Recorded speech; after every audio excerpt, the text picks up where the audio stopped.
Welcome to Pod Mavericks After Dark. This is Kirk Henderson and Josh Bowe. You are joining us on Monday, July 3rd. It's about 9:45. Thank you to those who are hanging out with us live. We have to bump the times around sometimes with these live shows because, frankly, real life happens, and it is the off season. During the regular season, it's frankly with games. It's a little, we can't be quite so flexible, so we're going to take advantage of it now when we can. Josh, how are you tonight? I'm doing okay. I just spent a weekend away from thinking about basketball. I think it's kind of funny that you were out of town during the draft, and I was basically MIA during free agency, so that's kind of funny. But well, one could make the argument held down the fort. So one could make the argument that the Dallas Mavericks were also absent from free agency. So I don't know if that, like, I recorded the live show that night after the Kyrie Irving and Seth Curry signings. And if there's one thing I've learned about doing a show like this over the years, particularly live reactions, is the night of, you have to be very just full of hedging because you don't know when the next piece of news is going to break. The re-signing of Kyrie Irving, and I think we should talk about that quite a bit, was interesting for me because I keep changing my mind about how I feel about it. And I heard something today on the Greatest of All Talk podcast, hosted by my friend Andrew Sharp and Ben Golliver, where Ben, who has not liked Kyrie the entire time he's covered him for reasons which are perfectly reasonable. Kyrie's a difficult person on a national stage. Sorry, I know Mavs fans don't like to hear that because he's been good here, but given the man's track record, the likelihood that he's not happy, it's on the horizon. I'm sorry, it's just happened too many places. And he said, I don't have a problem with the signing in so much as I do the trade. So if you're in, you go ahead and trade for him, you got to try to sign him. And one of the things that I just kind of find myself frustrated with when speaking with other Mavs fans is how, well, you had, it's a good deal. Guys, I'm sorry. It's not a good deal. If no one else was offering Kyrie Irving, then it wasn't a good, you're bargaining against his level of respect that he demands and the basically whether he'll show up and play happy. And I'm sorry, that in and of itself is the problem with Kyrie. If you're that worried about how he's going to feel and behave, then you're too far down the rabbit hole. I don't have a problem with the basketball play. I like the basketball play. Just $40 million for a player who could and might and likely will, based on history, decide he wants to be somewhere else over the course of the next 2+ years is high. It makes me uncomfortable. And so that's sort of where I am right now. I look forward to seeing what the rest of free agency, or if anything, holds. But, that was what the rest of their offseason sort of hinged on it. And because it wasn't done at the deadline, it took almost a full, it took probably most of the day for the Mavericks to come to that sort of agreement. I really feel that they've been left out hanging for other opportunities. Now, I think I'm going to get a lot of heat for that take, but what else have the Mavericks done? They don't have a forward on the roster other than rookie or Omax. Yeah. This is one of those things where is it because they had to get the Kyrie thing done? Is it that, or is it just these guys weren't on their list because they have, were they even interested in these guys? We don't even know. I think the thing that we can assume right now is that we know the plan. Even though, it's been kind of reported through sourcing, but you read you just look at the roster, you look at what's available, you look at what they have left available. It's obvious that they went into free agency thinking, okay, we're going to use the MLE on a restricted guy like Grant Williams. and we're going to try to trade Tim for something that helps our big or forward depth. And then we're going to resign. We're going to sign Seth to replace and mitigate some of the loss of shooting from Tim. Like that's very obvious. Like, and that still seems to be where they're heading. And that plan's still on the table because Grant Williams is not. There's no news on that. He can't sign an offer sheet till Thursday. So that's the plan. Whether we like it or not, that's another debate. But that's what it is. And so I wonder. It's like, for instance, I liked a guy like Taurean Prince who went off the board pretty early to the Lakers. But it's like, did they even like? They might not have liked him. So it's not a matter of, oh man, they couldn't do this deal because of Kyrie. Is it more, well, he just wasn't on their list because they had this plan and they're still kind of do it. Well, I think the plan is worth addressing to a degree too, because from what we've obviously seen through reporting, Mark Stein, Tim Cato, etc., the Mavericks have pursued multiple deals for a starting center. Right now, they have 5 center-adjacent players on the roster. They re-signed Dwight Powell to a 3-year, $12 million deal, which just drove people batty in ways that I can't contextualize. It's just they just don't want. A lot of people just are so tired of him. Maxi Kleba, who is starting the first year of a 3-year extension at $33 million, which is probably what a guy like him would get on the open market, even if even with the hamstring tear. JaVale McGee on year 2 of the worst contract offered last free agency. Remember, he has a player option for next year, Mavs fans. Rashawn Holmes, who has 2 years at about $10 million a pop, and rookie Derek Lively. Together, all 5 of those players would be one fucking awesome player. But on their own, each one has kind of significant challenges to where at the moment, I very much want the Mavericks to just throw Lively in the deep end of the ocean. If he fouls a lot, I don't care. Play him through his mistakes, play him with the best players he can play with, and hope that he learns. But it seems that they've really tried to pursue a starting level center, which makes me crazy. If you have 5 centers on the roster, center and big man in the NBA is the least important of the 3 position groups. It's ball handling forward, it's then guard, and then big man. Like that's the way the NBA is played these days. Yeah, you're going to look at me and say, okay, Joel Embiid, Nikola Jokic, okay, fantastic players, but then there's a little bit of a drop off in the center position. There just is. I think you can get away with that. So I'm curious as to whether the Mavericks attempts at I'm going to turn on the light here. Didn't even realize I didn't have it on. I'm curious as to whether the Mavericks attempts at doing something has made you feel better about their offseason versus the stuff we've kind of felt like, honestly, more stuff has gotten out this offseason about what their plans are relative to the Donnie Nelson years where we were just kind of in the dark. Yeah. I don't know. I don't mind the plan necessarily. It is kind of funny how every free agency, it seems like they just have to do something that takes time. Like whether it's waiting on a guy, like remember they were waiting on Danny Green because he was waiting for Kawhi Leonard. They take superstar meetings and would hold up their entire free agency period to wait on superstars making the decisions because those guys never made decisions day one because they always would take meetings and stuff like that. And now it's like they're not even chasing a star and they're still waiting because their targets are restricted free agents and there's just nothing they can do about it until July 6th. So the one thing I would say is that if the plan works, I'm okay with it. I think, Grant Williams, I think would be a meaningful addition to the team in terms of finally addressing things that they need. If they can trade Tim Hardaway Jr. for another starter, that's either a forward or a big, then okay. I know they've got 5 of them already, but if they can get even better, that's fine with me. Yeah. So if they pull that plan off, I'm like, okay, that's great. The problem is restricted free agency and trade, like they are not in control of the plan right now. Boston can match Grant Williams, even though that might be pretty crazy for them to do considering their cap situation, but still restricted free agency is not a gimme. And then obviously trades are fluid. And we've already seen reporting about how they couldn't get the Ayton deal done. I have some questions about how close that deal was because there's a part of my brain that just does not believe Phoenix really wanted to trade Ayton for THJ and Holmes. Like that just doesn't make sense.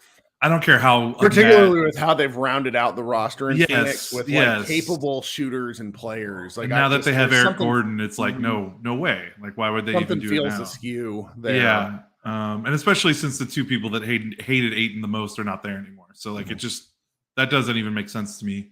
But yeah, like I said, if Grant Williams, if Boston matches, or if he signs with Charlotte, he might sign an offer sheet with Charlotte. Charlotte is interested in him as well. If Portland matches an offer sheet on Matisse Thybulle, which you've said on Twitter a couple times that you feel like that's what's going to happen. I asked multiple. Look, I'm not a reporter, but I am. Everyone. I know it sounds like just such an. Before I got really into like Mavs Twitter, I spent 10 years talking to everyone that wasn't Mavs. Like I know a lot of every year. I know a lot of people outside the Dallas media market and talk to those people regularly. So it's like when I talk to two regular, one reporter and one radio guy, because I played video games with them, for example, and it's like, yeah, they would match any offer on that guy, particularly if Dame Lillard gets traded, then they have the, they need players, they need bodies. They're clearing, $45 million in players. You need to reach the cap floor. Yeah. And so it's like the Thybulle thing is that's a non-starter. It is filler to make everybody feel better. And I'd be shocked if he's on the team. Now, if he is on the team, that's something else. Yeah. Thybulle is not worth the mid-level. I would like, what are we doing here? Yeah, that's another conversation entirely. Maybe we'll save that. It's like, well, he's a two-time all-defensive player. Yeah, he's a two-time all-defensive player who was gambling and funneling people into the MVP Joel Embiid, who is an unbelievable defensive center. You know who he'd be funneling people into in Dallas? Dwight Powell. Like it's just a different deal. He's a gambler. He's a tremendously awful shooter. I don't care that he shot 39% in 22 games with Portland when the season's over. Like Thybulle is not it for me. Thybulle is if he were good, then he wouldn't be a restricted free agent. Yeah, that's tough. And especially his qualifying option is like it's like $6 million. Yeah, so your offer has to be more than that, and if it's more than that, then that's over half the MLE, and it's like I don't know if I want to spend that much on such a one-dimensional player. Grant Williams, at least, that's a different kind of guy. Two sides of the ball, yeah. They're also mulling in Boston having to give Jalen Williams the $300 million contract. So if they didn't offer or chose to match Williams, it doesn't have anything to do with him. Well, I mean, it has a little bit to do with him, but it's more a statement on their financial situation than it is on Williams' ability to play basketball. Yeah. I can't shake everything that I've heard from like national Boston guys that everyone in the Boston locker room found Grant Williams annoying, which like is just patently hilarious to me. Like stuff like that never gets out about players. Is your Spencer Dinwiddie spider sense tingling with Grant Williams? Big.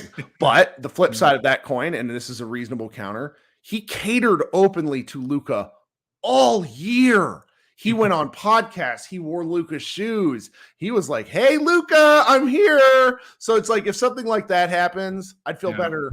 That would make my feeling about the offseason a lot better. That makes me feel better about him because that means he's smart because he knows what type of player he is and he knows what type of player Luka gets paid, which is exactly him, the role-playing defensive forward that can hit spot-up threes. Yep. He's probably looking at how much Luka got Dorian paid and all that. So, I think the thing that I was talking about, like the plan is fine if they execute it. What worries me is like, again, restricted free agency, they have no control over that. Trades, they have slightly more control, but if they reach an impasse like they reportedly do with Ayton,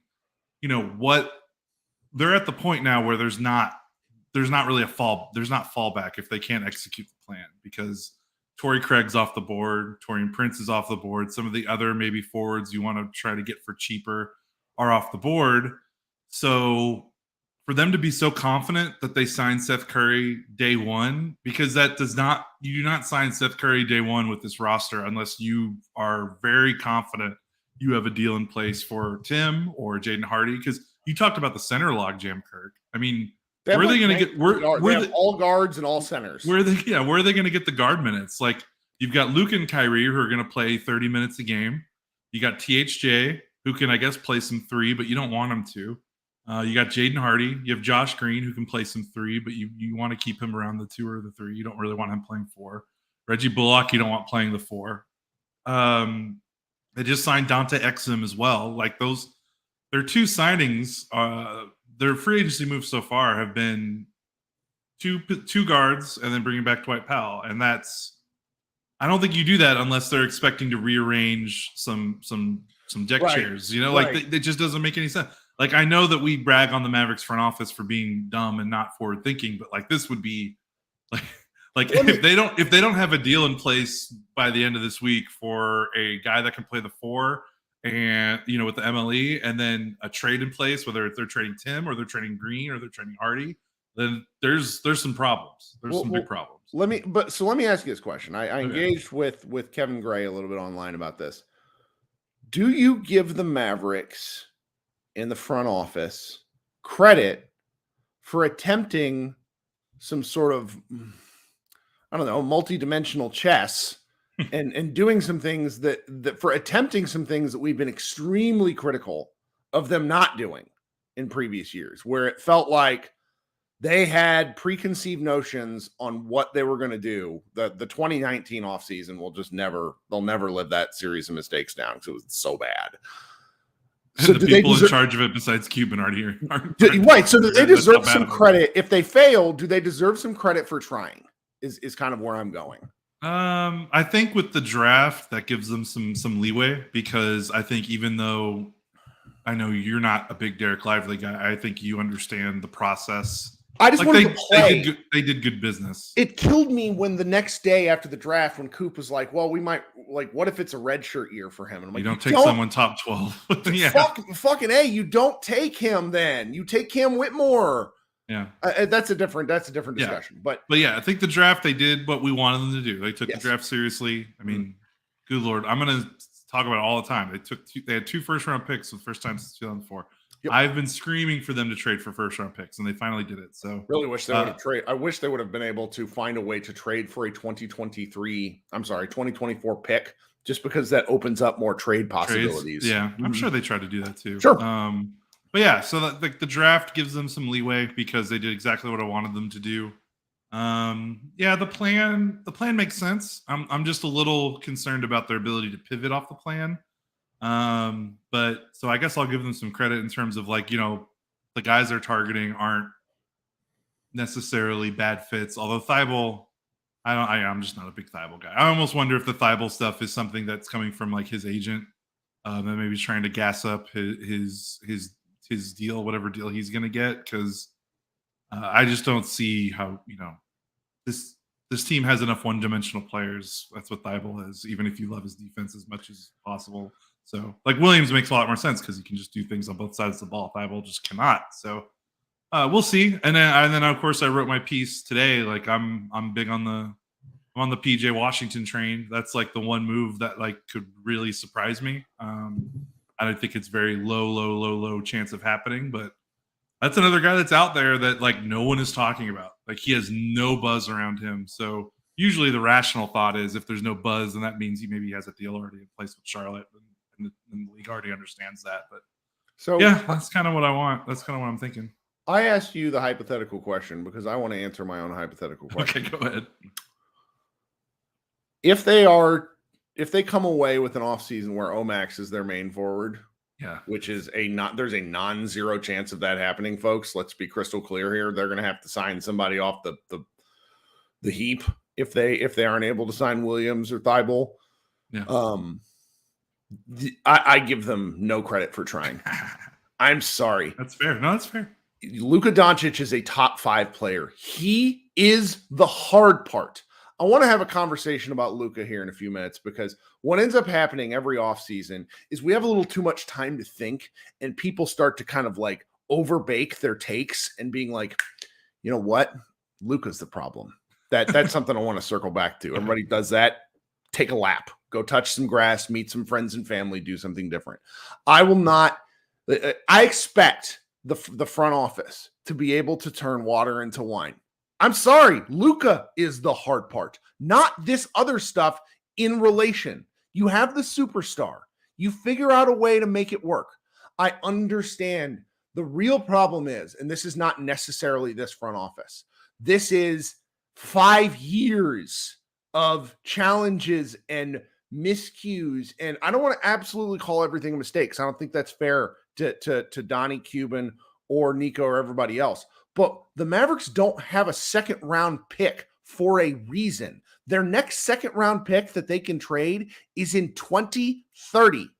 We will have had multiple presidents the next time we have a second round pick that we can trade. It is some dicey stuff right now. So I find myself frustrated because building around Luka can be challenging. But guys, it's a lot harder to build a team when you don't have a top 5 NBA player. The end. Yeah. And I understand the point of view, and especially when you look at a team like Phoenix, which presumably has significantly less resources than the Mavericks do. And obviously they're getting some help because guys are taking less than they should to do the star chasing. But sure. But still, look at the guys they signed with basically nothing. Eric Gordon, oh my God, who's the Yuba Watame? Yeah, he was cool. That dude's flames. I love him. KBD, another guy, I can't pronounce his name. I apologize. But just like they took some shots. Keita Bates Diop. There you go. There we go. I don't know if those guys will be good. I can say his name, but I can't say the Japanese player's name. I can't say names. Like sometimes I can't even say Luka's name. Or the Bill Simmons-itis. So yeah, like I just, they were, I'm not losing. My thing is, I'm not losing sleep over any of the guys that they didn't get. My thing is just they have put their eggs in this restricted free agent basket, and there's no pivoting. That's what worries me. And that's where I start to lose my mind when I get emails, texts, tweets, and messages where it's like, well, what did you expect them to do? Folks, that's what they get paid for. Sorry, you trade for Kyrie. Did you not see this coming? This is not 2K. This stuff is, frankly, in some ways, it very much is like 2K, because all these rosters, who's going to be available as a free agent? Who's restricted? It's all available. That's why there's an entire subset of people like our guy Xavier who love to play fake GM. So trading for Kyrie, if that's the path you take, if you didn't know it was going to cause this team defensive problems, then you're a moron. If you knew it was going to cause the team defensive problems, then you needed to have a series of solutions readily available. And through free agency on July 3rd at 10 p.m., they have not addressed size. They have not addressed wing. They've not addressed the things which got them crushed. And I just, that is where I'm currently struggling. They still have time. Grant Williams would help, but he is not a what's the meme where the flex tape? He is not the flex tape meme where everything's better. No. But he's about as maybe the best you can expect with the MLE. And again, if they're trying to trade Tim and no one wants Tim, like that's sure. What are we going to do? Well, in the chat, German says we've been shit before Kyrie. Absolutely.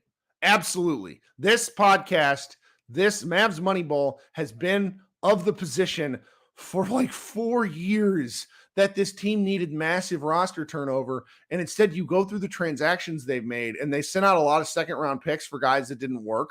And I always try to hedge and be like, it just didn't work in so much, instead of saying this was a mistake. But at some point you have to have something work. That's my point.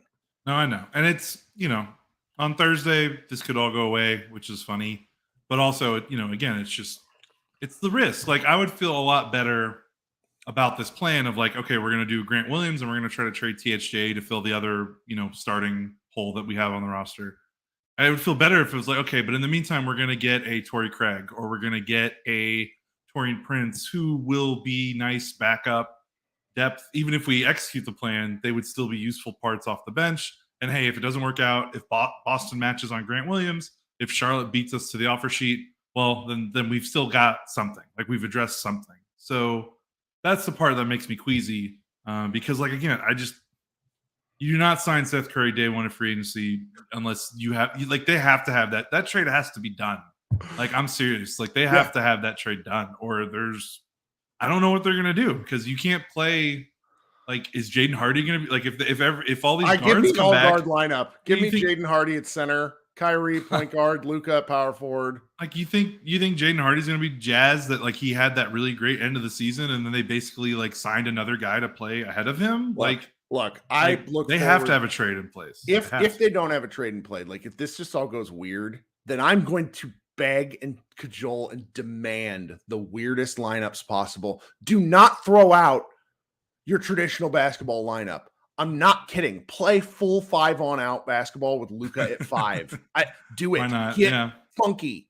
If you're gonna if disaster happens, you don't try to fit square pegs in round holes. You go with what you got. And like one of the things that became clear, it's like, all right, I said earlier, the Mavs defense went to hell because they traded away multiple bodies for one, and then they didn't. And, obviously Josh Green was not up to the case. But it's like now you have a full offseason. You have some things like push the pace. Go score 1,000 points. Don't let Luka walk the ball up the floor 50 times a game. Go score. Go take advantage of the roster that you have. I mean, I'm looking ahead right now, but like I know the offensive talent of the team right now is preposterous. Yeah, they were one of the best 3-point shooting teams ever last season, and they added statistically the most accurate 3-point shooter in NBA history, which is kind of funny. And he was good with Luka the first time. Oh yeah, they were great. The first time he was with the Mavericks, he didn't really get to play much because he had that he had 2 seasons. He played the first season, and the second season he didn't play at all. He was okay that first season, but yeah, the next time with Luka, I mean it's like the one thing that Kyrie, the record for offense. The one thing that Kyrie brought that the team needed was pace. Yep. And more pace is what I'll say. They should do that even if they do execute the plan, Yeah. They gotta someone has to be like, all right, big guy, you just got to give up the reins for 35-40% of the game. If you want to go stand in the corner, that's fine. But we're gonna let other things happen. Yeah. And how do you let rookies ease into the game better? Let them run like Lively and Prosper. Let those guys get out in the open floor and transition, Sure. Not have them worry about remembering half court sets or whatever, Yeah. So yeah, I don't know. We'll find out. Thursday is the day. I think we'll know by this weekend whether they've executed the plan or they have not. Yep. So. Yep. Does that now allow me to pivot into my a little? And I think I've kind of hit on some of my points already, but it's like one of the things started to bubble up Monday night. So it's like yesterday afternoon where it's like, Luka's really the problem, and I'm just I want to say full stop. I think Luka criticisms are required. Okay, when you have a top 5 player demanding everything you can from that top 5 player, I think is important. I think for this season in particular, Luka's going to have to come in and prove every single possible doubt about him wrong. And also in doing that, it will become crystal clear to everyone else who is a casual observer to the Mavericks that Luka has done if Luka does everything he can and it's still not enough, then everything after that falls back to the front office and the ownership for not surrounding Luka with the right kind of players. Okay. What I mean by that is the defense, A, the yelling at refs, B, the moving on offense. That is a critical thing. He does need to move on offense. I'm not sitting here defending all his actions. I will simply say that when he went on some of the runs that he went on, it wasn't because he wanted to. It was because he needed to. A lot of the hullabaloo that I hear about Luka, Kyrie not being able to play is so much bullshit. And it's so obvious from teams not looking at what the Mavericks did on offense. They ruled. It's a defensive problem. It's a defensive problem. So let's not, as a fan base, turn on the guy who is the engine and say, I believe I've just seen enough tape. We're gonna see at the World Cup. Luka's body will hopefully be different. Hopefully he'll come in with a different attitude, because I think last season really wore him out. And hopefully the Mavericks will be able to push forward. But it's just, I'm not in the middle of June, because it was still June when I started to see some of this stuff. I'm not interested in Luka is the problem, because you move on from Luka, what do you have? Nothing. Yeah. Sorry. Everybody that gets really excited about Jaden Hardy and Josh Green, Good luck. Yeah, no. No, I understand. And, I mean, it's funny that you're having this conversation because people were killing us in the season whenever we would be like, hey, can he stop complaining to the refs? And everyone was like, oh, you guys are going to drive Luka out of here with these comments. And it's like, it's just funny because it's like you said, your overall stance, even when talking about this, has always been like, he's not, there's a difference between some constructive criticism and some hating. And we were, he just had to, no one can argue he needs to work on his maturity, he needs to work on his body, and he needs to work on being a better off-ball player. Because we've seen him be a better off-ball player for Slovenia, so he needs to translate that into the NBA. And our argument has always been, well, he's never had a player or a team set up for him to do that because he's had to do everything. They got close the Western Conference final year. They had two other quality ball handlers with Brunson and Dinwiddie, and that only lasted for that half a season. So with Kyrie in tow, coming in training camp, I would definitely love to see him doing some more because even though the offense worked, there was a lot of Kyrie in the corner, which was kind of like, wow, like I just can't believe there was a lot of that with LeBron, though. Yeah, like, I know. They have to get more creative offensively. It can't be my turn, your turn. It just and really, it doesn't need to be the whole game. It just needs to be like for the possessions that really like maybe crunch time, stuff like obviously these guys aren't going to be perfect. No one plays basketball. It's not going to be perfect all game, but can you at least see the creativity like in crunch time or the final possession of a game or something like that? Well, and we can't have like national podcasts where like Zach Lowe is like, it's been X number of games and they run like single digit pick and roll per game with those two. Like you can't. Okay, I want to read something, and this is kind of an opportune time just related to what I talked about with Luka. And we'll do this again. This is from Jokic. He said this after the finals. Everybody's heard it, but I still want to read it because I think it matters. If you want to be successful, you need a couple of years. You need to be bad, then you need to be good. Then when you're good, you need to fail. Then when you fail, you're going to figure it out. Experience isn't about what happened to you. It's about what you're going to do about what happened to you. And that's where I think a lot about this probably being the most frustrating of Luka's professional experience. And what he chooses to do with that is pretty important. And I think that's why I want to, before we get into the criticism of him during the season, I want to see if there's anything there to that. Yeah. And that's a great point you made. Like this, I mean, he has never experienced failure like this in basketball. I mean, he basically, he's been a professional since 13. And I mean, like, just constantly rose up at Real Madrid. And then he takes the reins and he wins EuroLeague MVP. He wins all the Euro titles and every accomplishment that you can win. And then he comes to the NBA. He's Rookie of the Year. The team, the first 3 years he's in the NBA, the team gets better year after year after year. Their winning percentage goes up. I know they lost in the first round those 2 years, but they went from a Game 6 loss to a Game 7 loss, and then they go to the Western Conference Finals. So he's always been ascending. Like, and then with the Slovenian national team, like they've always been like breaking barriers for what that country's history is. So yeah, like I can't even think of another moment for him professionally that compares to what last season was. And we heard it from him. I mean, like after that Hornets loss, I don't know which one it was, but after one of those bad Hornets losses, remember how like he was just like, man, this is like, I'm not good. Like this, like I've got, obviously had some personal stuff going on that we don't really need to talk about necessarily, but like it wasn't just personal stuff. Like basketball was fun for him. And that's the first time I think he's ever thought that in his life. So like you said, what is he going to take from that? Because there are a lot of reasons why last season went bad that aren't Luka, but like, when a season is that catastrophic, you have to look at every single part of the team and the organization and do some evaluating and be like, okay, what can be better? And Luka certainly knows, I'm sure, that he needs to be better. And we'll see how he responds to that. I mean, we certainly saw here in Dirk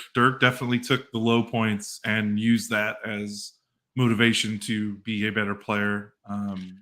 So we'll see what happens. So one of the things I've been thinking about, just to kind of end on a different note, because I think I've been my typical, fairly heated, critical self. I do think, when you go through and you list transactions, our guy Jordan Brodess did this, where he's like in and out, who's in and who's out. The team is different. And that's one thing we've been asking for. I think that difference is interesting, even if they don't make any more changes. The second thing is, with the minimum requirements for awards, the Mavericks can no longer afford to do the rest Luka hullabaloo, period. No. So what do you do if you get 8 more games of Luka? They were 0-8 before Kyrie Irving joined the team when Luka didn't play. And I'm pretty sure those 8 games he wasn't hurt. Those were he was just resting. Those were all pure rest. All rest. So, and he still got hurt at the end of the year. Which is, I was working towards that. So it's key. No, it's key because it's like, so you get him back for those 8 games. Let's say you just go a flat 500. That's 4 more wins. The Mavericks are in the play-in at that point in the really rough and tumble West. And that's with a team that we kind of think categorically from top to bottom. While it's different, it's not better, and it's really not worse. It's just weirder. They're still going to be able to win some games. They're probably going to get the shit kicked out of them some games. That's with the roster right now. Yeah, right now the starting lineup is basically the same that ended last season. So, and so I think that is. I don't want to call it like a positive, but it should, if you're worried that like next year could be an utter disaster in the same way that the Mavericks just lost a ton of games in March and April, I think we need to kind of wind that back, because on top of the, Luka will play more games. It's like after he tried that, like, it was like a slam ball dunk. Like I've never seen him try anything like that, where it was against New Orleans. He rose up in like the middle of the key with the ball cocked back and then hurt his heel. And he was not the same after that. I think categorically, even after all the rest, he was not this. And I don't think you would find anybody. I don't think you can find anybody that would disagree with that sort of thing. So obviously injuries are going to happen, still could happen, but there's enough to be kind of, if not bullish, you could see the bright side, like there's an optimistic path for these Mavericks. Yeah. And I mean, last season I wrote about it.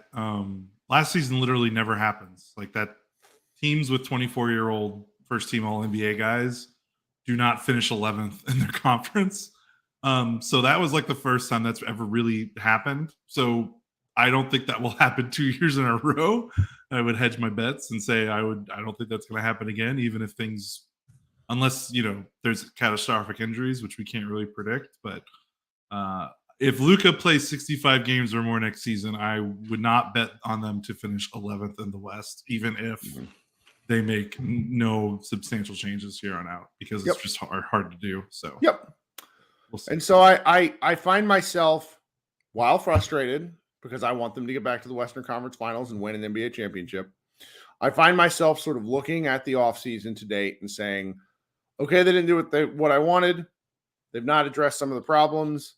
But when you have a top 5 NBA player and, frankly, a second all-star in Kyrie probably, like, if Kyrie decides he has a lot to prove, teams are in trouble.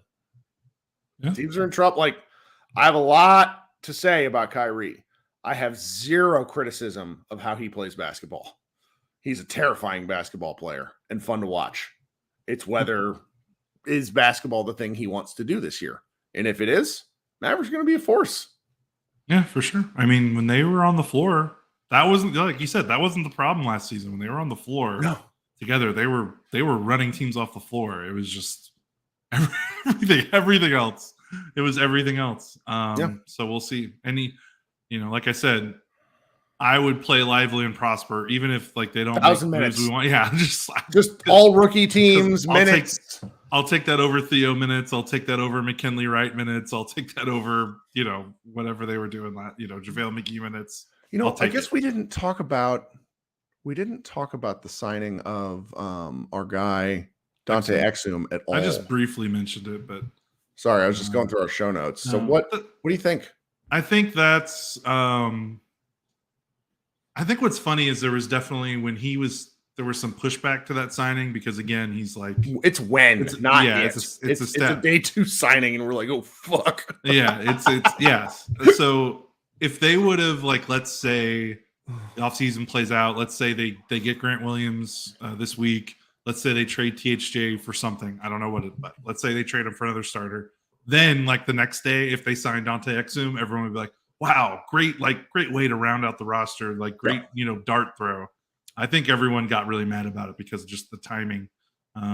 Like, I would certainly rather have him on the roster than Frank next year. Like, I mean, and he might be the same as Frank, but he's not Frank. He's a different. Yeah, he can dribble. He can dribble at least, and he can dunk. I remember that before he went over international and before he got hurt. So yeah, like, and again, it's one of those things where it's like, why are you signing another guard? So we need to see how the rest of this week and maybe next week plays out before I really judge it. But as a pure dart throw, like, why not? Like, if you watch him in Europe, he still has like all the bounce that he had before he got hurt. Like, he's so. I want more people that can dunk on this team because I want Luka to be able to have more people that he can throw lobs to. So I mean, it changes the math of the floor. If you can throw the ball up, it opens passing angles. Like, this is. So give me that. Like, that's a good dart throw. But if they don't make any more substantial moves, it's gonna look weird. So we'll see what happens. I'm pessimistic. I just think they end up with Grant Williams. Oh yeah, I think so too. There's no and if they don't, fine. If they, I really don't. I think Thibault is out, and I think Williams is in. That is my guess.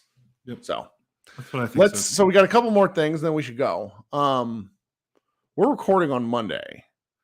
I'm going to Las Vegas for Summer League, which starts Friday. The Mavericks play Saturday. If you are not a Summer League guy, if you've never paid attention to the Dallas Mavericks Summer League, you have missed nothing.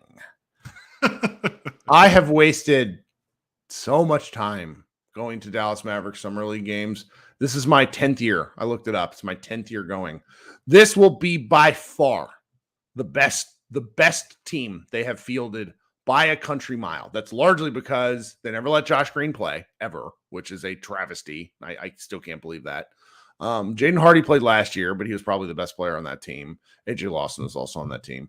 The Dennis Smith Jr. teams were okay, but it was like when Dorian Finney-Smith Jr., like, I was pretty convinced that he was going to get like ejected into the sun. Like, he looked like one of the worst basketball players alive.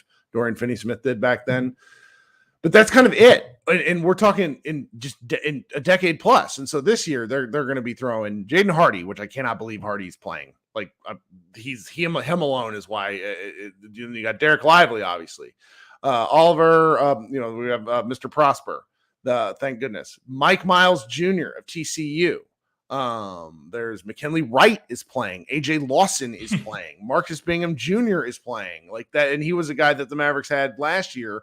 He was like their whatever the like titled section 10. I can't remember what it's called. I don't want to exhibit 10 contract. So it's in my opinion, Summer League basketball is dominated by the guards because it's a matter of, can guards run the offense? Well, we saw during the season McKinley Wright run an offense.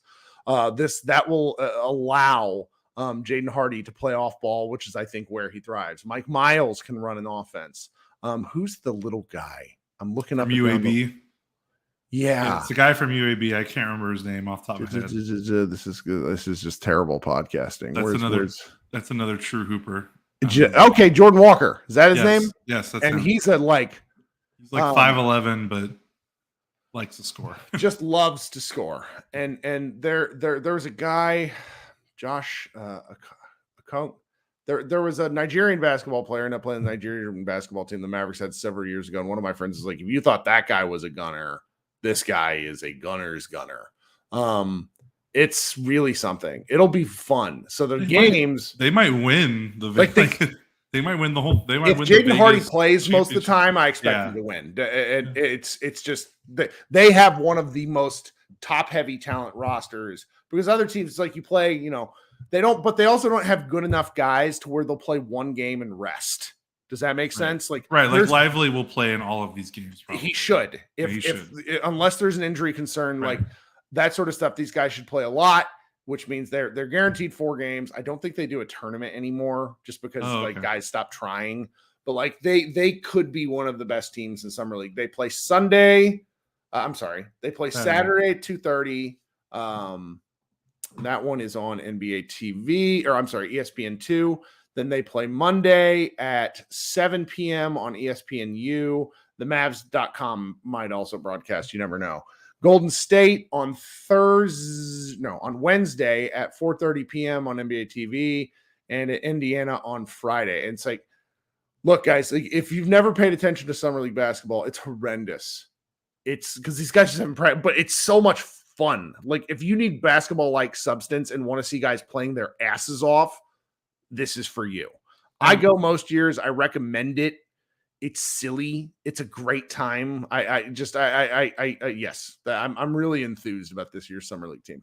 Also, it's easier to be enthused. Like, the reason why we've never really been enthused about it is because they don't care about the draft. And if they don't care about the draft, the summer league team's not going to have any good, fun players on it. I mean, this is first time they've had 2 first-round picks in almost 20 years. Like, hell yeah. Like, people, like, if you're jacked up about what they did in the draft, you need to watch summer league so you can see these 2 guys play.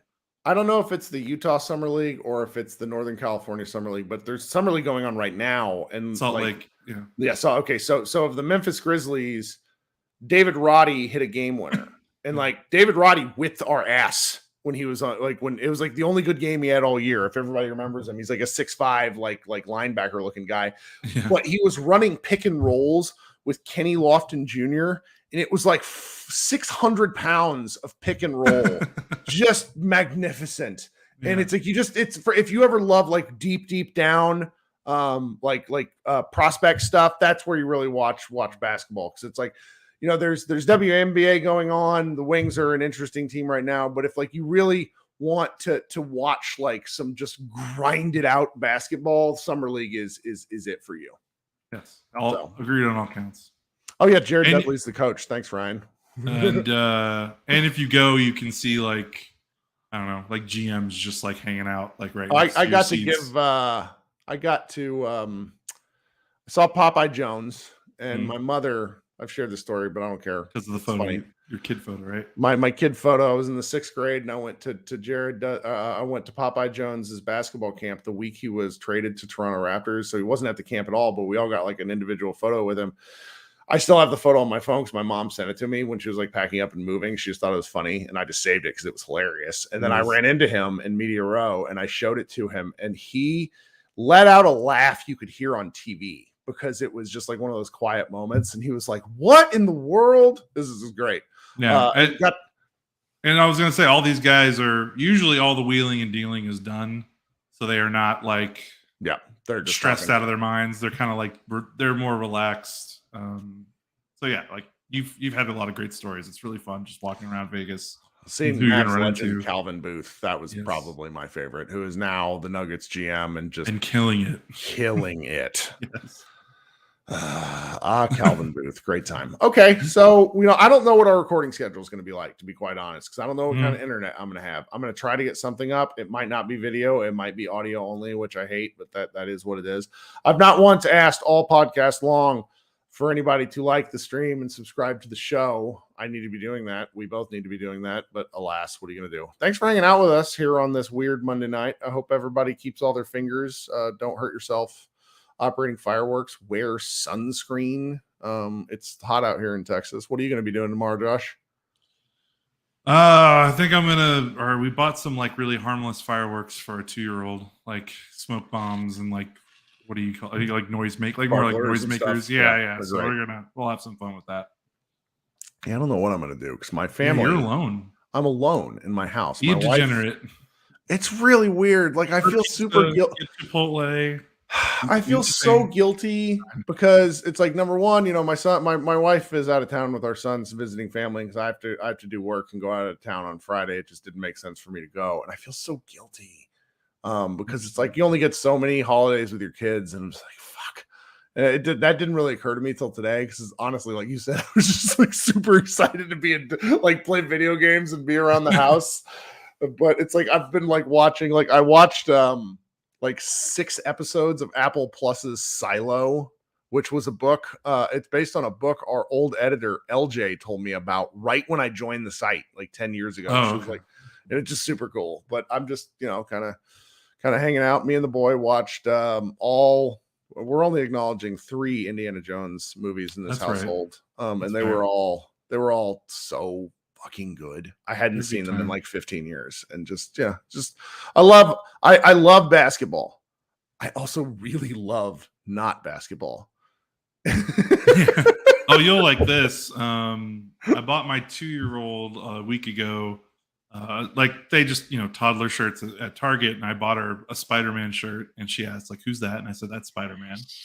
And we are 2 weeks later, and the only thing that we watch in our house now is Into the Spider-Verse.